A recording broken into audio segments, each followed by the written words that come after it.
So this is a really clever little meter. The price point on it's very attractive. It's come down considerably, and it can be used, we'll say, with huge range of cameras that are on the market. And the fact that it has the analog on it makes it extremely handy, simply because it can use the older system, but often an awful lot of cameras, such as the Hiwatch or Hikvisions, have a hybrid setting on it, so they can be brought back to the 960H, although this could be used with all the 2 megapixel range directly.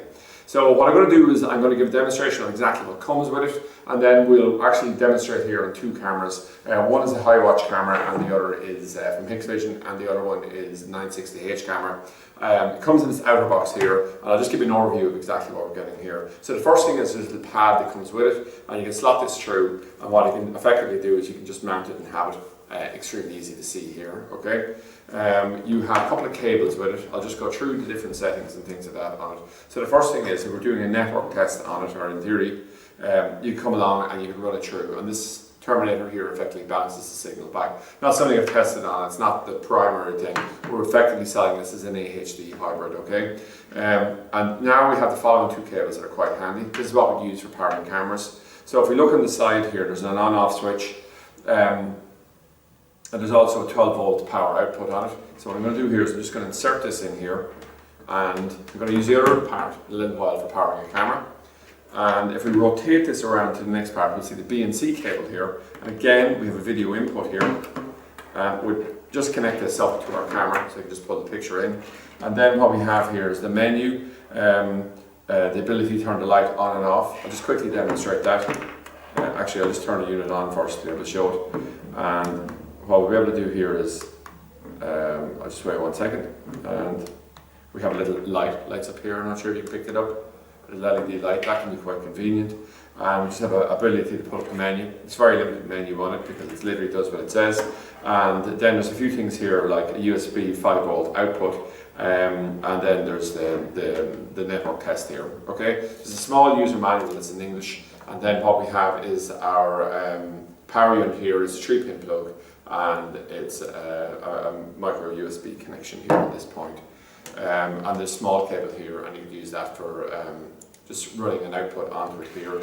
The connection would be, I think, here on this, and that's just 2 different inputs on it there, black and red, okay?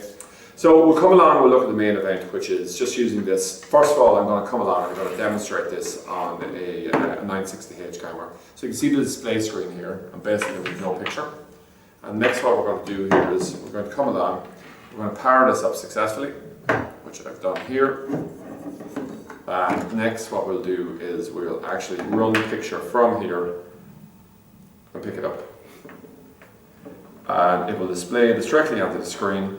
And if it was AHD, something like that, we'll actually see a printout of the screen of many megapixels.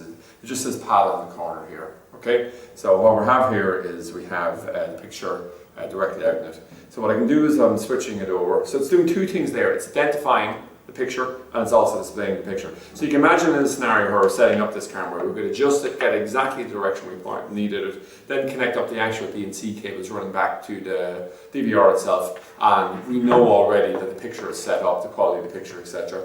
And so for both setup and for debugging, it's extremely handy. And the fact that we don't need an external power source, that it's all being powered here directly. Now, in terms of the battery thing on this, a 4-hour charge, you'll probably get about 6 to 7 hours potential use on this. So it's a very extremely long battery life. So that's quite impressive in itself. So what I'm going to do here is, this is with our 2 megapixel camera here. I'm just going to connect this up here. I'm not quite sure what setting we have on it. It's a hybrid camera here, so I'll just see, do I have a picture, and I do immediately here, okay? So if I was flicking through technologies here, which I can do on this camera here, using this little toggle button, what will happen is if I hold it down here and flick through, and with this flicking camera, if I hold it for 5 seconds, I'll flick over, it'll just say no signal, and it'll give us the technology that it thinks it is, and it gives us in the side there that it's 2 megapixel, okay? So if I hold it again, we can see here that the output is CBBS, so that's analog basically, okay? And I hold it again. Just have to look in the front and see where are we. That's 2 megapixel, but it's blank. And finally here, we get back to the AHD. I think it's a rotation of 4 routes here.